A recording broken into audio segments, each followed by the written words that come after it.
Hello, and welcome to the Rejuvenation Roundup podcast, where we explore the latest in life extension and anti-aging science with a dive into a month's worth of insights and new breakthroughs.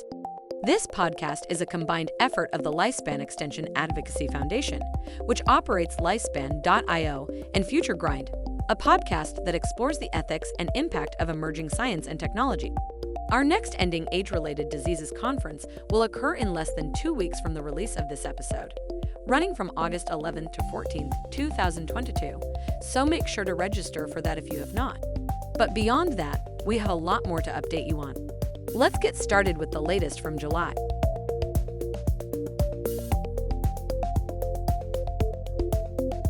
Starting off with our research roundup. Researchers publishing in the journal Science have transplanted old human skin to young mice and witnessed a robust rejuvenation of the human skin. The transplanted skin showed more than a twofold increase in epidermal thickness, and the rejuvenation was also confirmed at the molecular level. A sevenfold drop in the levels of a major cellular senescence marker was detected, and several other known markers of skin aging, such as low SIRT1 levels, were reversed as well. The researchers registered an almost threefold increase in the expression of a protein that shields the outer layer of skin from environmental threats, and the levels of type collagen, known to protect epithelial cells from aging, also shot up. The old human skin in young mice also showed an improved ability to withstand oxidative stress. Meanwhile, markers of inflammation, another important cause of aging, significantly decreased. The researchers wanted to see whether rejuvenation extended as far as the dermis, the deeper layer of human skin that contains capillaries, nerve endings, and hair follicles. They found that the balance between thin and thick collagen filaments was restored, and that the levels of another important protein, elastin, rebounded as well. However, many of the effects faded as the young mice aged. The creation of new blood vessels greatly increased in the weeks after transplantation. The researchers suspected at first that those might be mouse blood vessels permeating the skin transplant. However, it turned out that the vast majority were human blood vessels. Something in the mouse environment was promoting the creation of new capillaries inside the transplanted human skin. Gene expression analysis revealed massive changes, with the most upregulated genes being the ones involved in blood vessel growth, especially vascular endothelial growth factor A, which is known to decrease with aging. This increase in vascular endothelial growth factor preceded the rejuvenation that was witnessed, leading researchers to believe that it is key to the process. Further validating this, testing this growth factor in old skin that was not on a young mouse also showed rejuvenation benefits. With more research, this could potentially be a tool to fight skin aging in humans. You can find a deep dive into this study in July's Journal Club. Researchers publishing in Aging Cell have found that administering vitamin D to Alzheimer's patients may actually make the problem worse. Vitamin D deficiency is strongly linked to Alzheimer's disease, and previous research has suggested that addressing this deficiency might be useful in treating the disease. These researchers, however, believe that this conclusion represents a misunderstanding of cause and effect. The researchers compared mice bred to have Alzheimer's-like symptoms to wild-type mice, feeding both groups very specific amounts of vitamin D. Within the first 4 months of life, the Alzheimer's-prone group had significantly lower vitamin D levels than the wild-type mice did.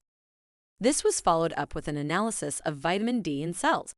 Neurons exposed to amyloid beta, and then dosed with vitamin D, showed much stronger apoptosis and autophagy markers than amyloid beta-exposed neurons that were not given vitamin D. The researchers then went on to examine the effects of vitamin D in their Alzheimer's mouse model. Their findings were as they suspected. Alzheimer's-prone mice given vitamin D performed much worse on the cognitive test over time and had larger amyloid beta plaques along with more effects on the microglia. With the results demonstrated in mice, the researchers turned to humans. Using data from Taiwan's National Health Database, they analyzed the link between vitamin D supplementation and dementia for nearly 15,000 people. The data from these cohorts was clear. While low vitamin D doses were not linked to a significant increase in dementia, adults taking medium or high doses of vitamin D were much more likely to suffer from dementia over time. In the examination of people with pre-existing dementia, low and medium doses of vitamin D did not have a statistically significant effect, but a high dose was significantly associated with increased mortality. This study is a sharp reminder as to why correlation and causation are different. rather than low vitamin D being a cause of Alzheimer's disease. This research suggests that Alzheimer's causes vitamin D depletion in a way that promotes the accumulation of more amyloid beta. However, this thesis has not been conclusively proved in human beings, and it is clear that more direct human studies need to be done to determine the true relationship between vitamin D and Alzheimer's disease. Scientists have shown that exercise and a healthy diet affect mortality independently, showing that you need both to stay healthy. In this new large-scale study, a group of scientists, using UK Biobank data from more than 300,000 Brits, attempted to settle the question of whether vigorous exercise can replace a healthy diet. The researchers analyzed self-reported exercise and eating patterns and controlled for an impressive array of possible confounding variables, including age, sex, smoking status, and type of job. The participants were divided into groups according to amount of physical activity and were assigned a diet quality score from 0, the worst, to 3, the best. Unfortunately, this diet score was very basic, only accounting for meeting or missing the recommended daily consumption targets for 3 food categories: fruits and vegetables, fish, and red and processed meat. The researchers looked at all-cause mortality, cardiovascular mortality, and mortality from a subset of cancers that collectively account for almost 60% of all cancer mortality. Importantly, physical activity and diet emerged as independent factors. The researchers found no additive effect and concluded that there is no evidence for high levels of physical activity fully offsetting low diet quality, nor was there evidence that a higher diet quality index fully offset a lack of physical activity. Like any population study, this one has its strengths and weaknesses. While the enormous sample size increases robustness, the simplistic diet score and a lack of longitudinal data work in the opposite direction. However, the results align with our best knowledge about healthy diet and exercise. That is, you probably need both. That's it for our research roundup. You can find more on these and other stories on our website at lifespan.io/roundup.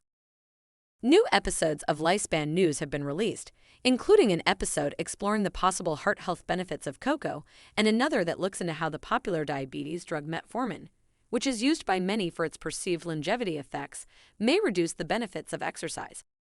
A third episode explored the important distinction between chronological age and biological age by discussing a recent back and forth between Donald Trump and Elon Musk. Here's a taste of that. Donald Trump has publicly criticized Elon Musk, and Elon Musk has responded by saying that Trump's age makes him unfit for office and that he should hang up his hat and sail into the sunset. But is this true? Should people age out of eligibility for political office and other power positions? And what would that mean for the future? Let's explore more in this episode of Lifespan News. There may be no more polarizing figures in modern America than Donald Trump and Elon Musk, and now they are openly talking about one another. During a recent rally in Alaska, Trump went after Musk while discussing the ongoing saga regarding the sale of Twitter. Nah, he's got himself a mess. You know, he said the other day, oh, I've never voted for a Republican. I said, I didn't know that. He told me he voted for me. Afterwards, Musk took to that very platform to say, I don't hate the man, but it's time for Trump to hang up his hat and sail into the sunset. Clarifying what he was referring to, Musk added, Trump would be 82 at end of term, which is too old to be chief executive of anything, let alone the United States of America. This might come as news to the likes of Warren Buffett, the 91-year-old Oracle of Omaha. But what Musk is really criticizing here isn't Trump's fitness for office, but his chronological age. And historically, chronological age has been correlated with biological age, but these are very different concepts. Chronological age is pretty straightforward, and unless you're a time traveler or spend your days moving at extremely fast speeds, your chronological age is just the amount of time that has passed since you've been born. For Trump, it's currently 76. For Musk, it's 51. Biological age is more complicated. In simple terms, your biological age is determined by what chronological age your body appears to be when analyzed. Another way to think of it is, if scientists had no idea when you were born, the age that they determined you were after studying you would be your biological age. And this might be different than your chronological age. You could be identified as younger or older than you actually are, based on your biology and how you function. So, what is your biological age? Well, unlike chronological age, there's no clear answer. It depends on what we measure. There are many aging clocks, and some of them may give you very different answers. There's ongoing work to determine which one is best and what we should measure, and that's worth exploring, but it's not necessary for the point I'm making here. With advances in healthcare and longevity science, it appears that humans may be able to slow or even reverse the aging process. And initially, these gaps are going to be small. Today, having a biological age a few years younger than your chronological age is great news. In the not too distant future, there could be gaps of decades between someone's chronological age and their biological age. Eventually, your chronological age could be completely disconnected from your biological age. This is the future we're working towards. The takeaway here is that everyone has a biological age that is distinct from their chronological age.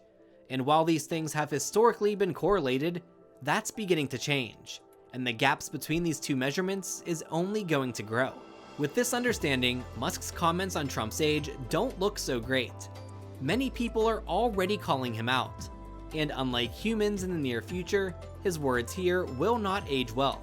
From my view, once adulthood is reached, chronological age should not be of concern. This is going to happen. The question is, are you going to adjust your mindset now and be prepared, or are you going to be left behind? But this back and forth between Trump and Musk continued. After Musk's comments about his age, Trump took to Truth Social and posted a photo of Musk with him in the Oval Office, claiming that Musk would have dropped to his knees and begged if Trump requested it. To this, Musk reacted with the famous meme, "Old man yells at cloud." When there's more to share, we probably won't have it for you here. So don't subscribe if you just want more Musk and Trump drama. Otherwise, I'm Ryan O'Shea, and we'll see you next time on Lifespan News. You can find these videos and many more on the Lifespan News YouTube channel.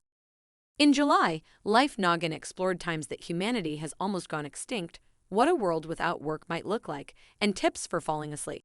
Find them at youtube.com/lifenoggin. Meanwhile, Science to Save the World focused on the potential use of sand as a battery to store renewable energy and the applications of AI for brain health and aging. Here's what that sounded like. Could AI be used to improve mental health and well-being?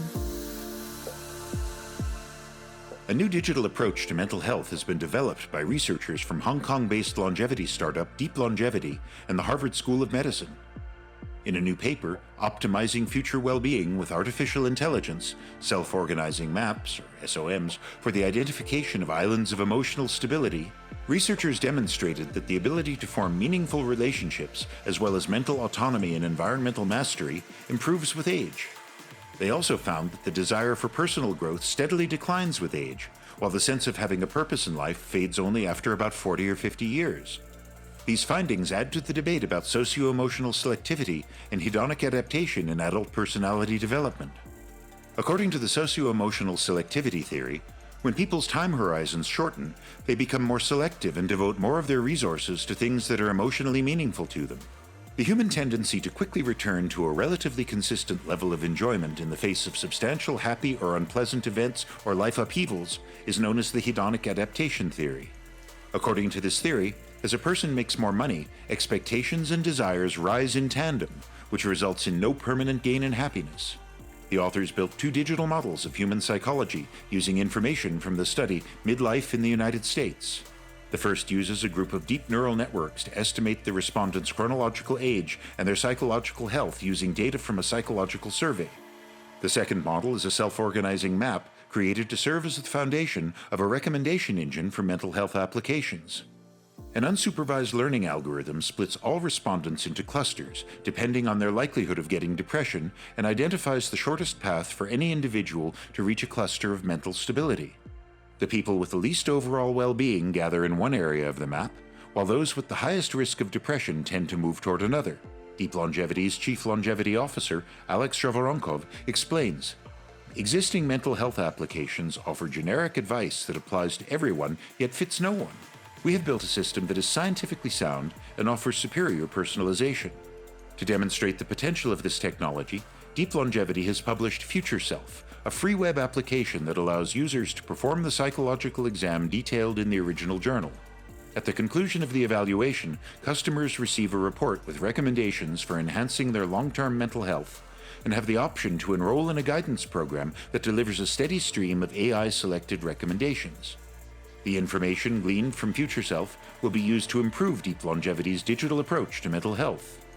Professor Vadim Gladyshev of Harvard Medical School, a leading biogerontology expert, weighs in on the potential of Future Self. His study offers an interesting perspective on psychological age, future well-being, and the risk of depression, and demonstrates a novel application of machine learning approaches to the issues of psychological health. It also broadens how we view aging and transitions through life stages and emotional states. The authors intend to continue researching human psychology in relation to aging and long-term well-being. A follow-up study on the effect of happiness on physiological measures of aging is currently underway. You can find these full videos on the Science to Save the World YouTube and Facebook pages. Finishing things up with some news nuggets. VEGF-A, a collective dedicated to accelerating research and development in the longevity space, has announced that they are providing $1 million in funding to the company Turn Biotechnologies, which develops mRNA medicines and has a focus on reprogramming the epigenome. VEGF-A has also recently hosted an online IP NFT transfer ceremony honoring its funding of the Evandro Fang Lab. The finances delivered to this lab will go toward further research into identifying novel mitophagy inducers that contribute to healthy brain aging and longevity. You can learn more on our website at lifespan.io/roundup. That's it for this episode of the Rejuvenation Roundup podcast. Thank you very much for spending another month with us and for your help in the fight against age-related diseases. Whether you're donating, spreading the word, or simply listening to our content, we appreciate your help.